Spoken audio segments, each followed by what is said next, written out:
لاہور کی رہائشی کالونی کی انتظامیہ نے ترک جنگجو ارطغرل غازی کو خراج عقیدت پیش کرنے کے لیے ان کے مجسمے نصب کروانا شروع کر دیے ہیں۔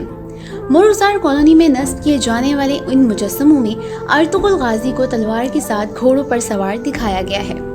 مجسمہ نصب ہونے کے بعد شہریوں نے اس اقدام کو بہت سراہا ہے۔ شہریوں کا کہنا ہے کہ وہ صرف ترک یا سلطنت عثمانیہ کے ہی نہیں بلکہ تمام مسلمانوں کے ہیرو ہیں۔ ارطغرل کے لیے اس نوعیت کے جذبات ان دنوں اس لیے سامنے آ رہے ہیں کیونکہ پاکستان ٹیلی ویژن ارطغرل غازی کی زندگی پر بنائے گئے ترکی ڈرامے کو اردو زبان میں نشر کر رہا ہے۔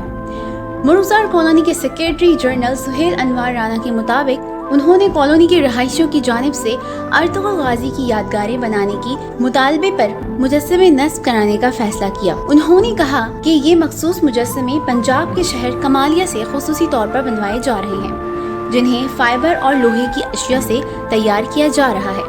وہ بتاتے ہیں کہ ابھی 2 مجسمے تیار ہوئے ہیں جو ارطغرل غازی کے گھوڑے پر سوار کے مناظر کی عکاسی کر رہے ہیں۔ ایک مجسمہ نصب کر دیا گیا ہے، دوسرا مجسمہ تیار ہے، اسے بھی کسی مرکزی چوک میں نصب کر دیا جائے گا۔ انہوں نے یہ بھی کہا کہ جس چوک میں ان کا مجسمہ لگایا جائے گا اس چوک کا نام ارطغرل غازی کے نام سے منسوب کیا جائے گا۔ واضح رہے کہ ترکی ڈرامہ ارطغرل غازی پاکستان کے سرکاری ٹیلی ویژن پر وزیر اعظم عمران خان کی ہدایت پر نشر کیا جا رہا ہے۔